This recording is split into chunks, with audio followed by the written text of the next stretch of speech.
Hello everyone, Team on the line. Today I want to talk about a pretty hot title, Manor Lords. I've heard some good things about the city building RTS, and after playing Manor Lord for my last video, my appetite for games set in medieval times is still strong, and here we are.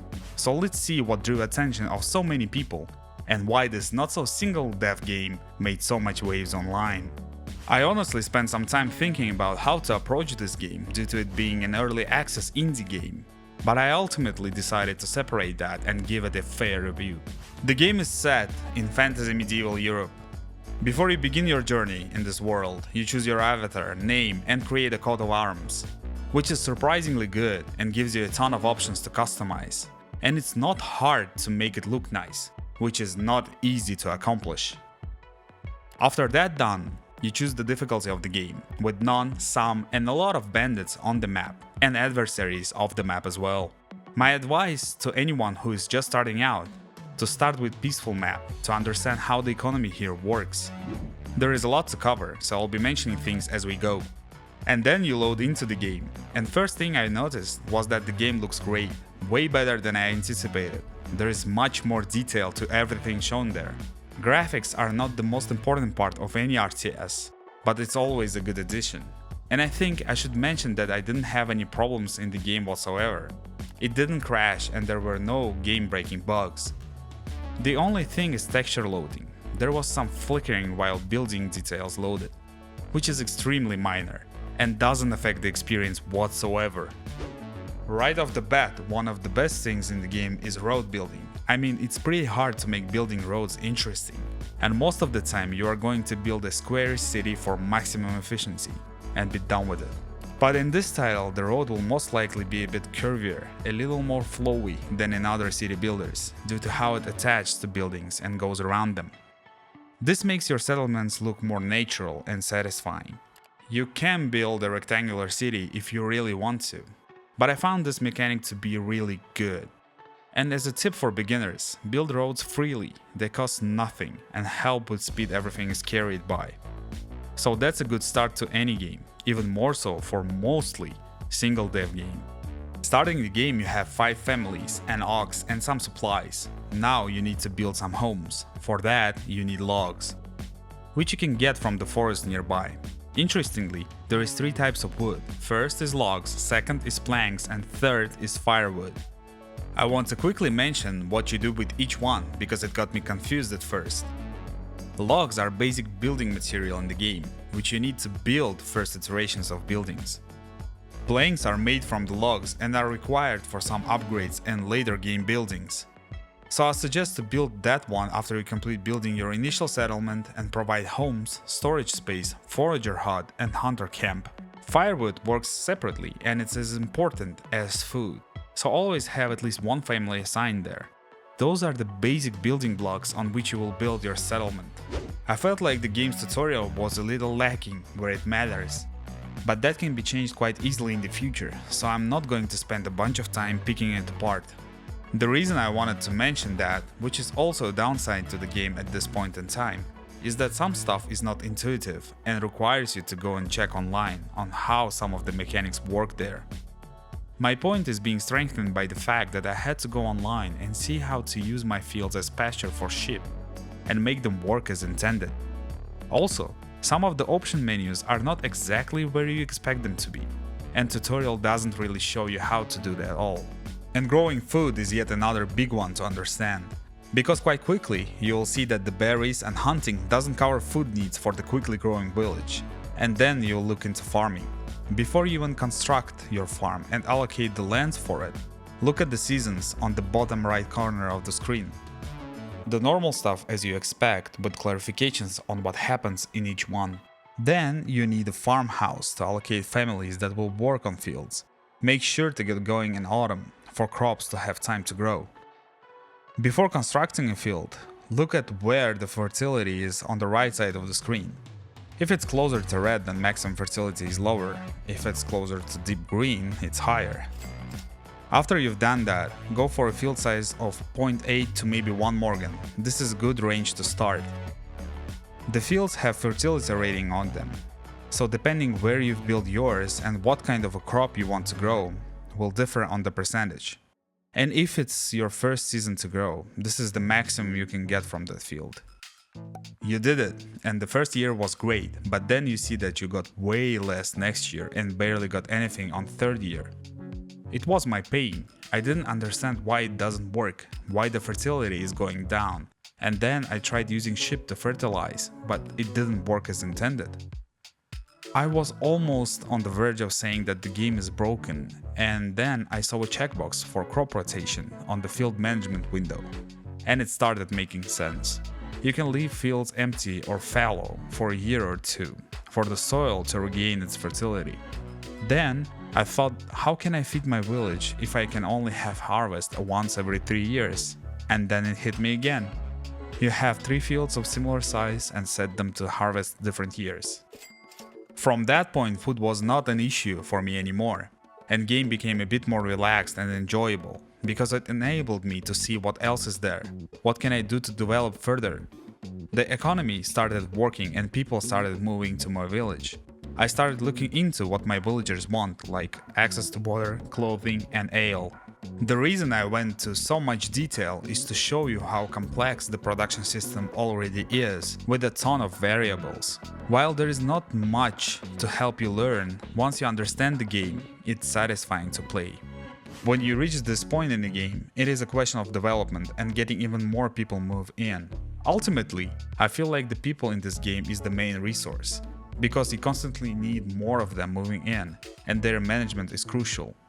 It's not enough to build stuff, you also need to see where your needs are and allocate enough families to do what you need to. Sometimes it feels too micromanagementy, but the upside is that you can really see the difference quite quickly. When you balance it correctly and see how the most of the stuff works, it feels rewarding. There is one other mechanic that I'm not quite sure about at this stage, but I can say that it's an interesting implementation. So the burgage plots, or houses where your people live, also double as producing facilities, or even mini factories of sorts. For example, you can't really rely on meat or coats from hunting camps to get you that second or third food or clothing variety checkmark, but you can replace it with plots that grow vegetables, eggs, or get coats from your goat production line. Essentially, the families will work elsewhere, only for first burgage plot stuff, and in the same time produce something that you don't really need any management over, and you can focus on other stuff. While that's good, I don't really have an understanding of how much or how often the good is being produced, or if there is a way to boost its production numbers. I think implementing a window showing how much of what is consumed, like in Frostpunk, where you have distinct numbers of stuff needed, and you can see if you have more or less than you need. And after you upgrade your burgage plots to another level, you can produce some other things too, like bread or ale. For that, you need to have fields that grow wheat and barley, and then one goes to a windmill and another goes to a malt house, and end up in those specialized houses. But again, I didn't see any way to monitor how much is produced and how much is consumed, or if there are any bottlenecks in production. I hope that they will add them eventually. I should mention that as soon as you specialize that house, the family that resides there won't be available to do work in other places.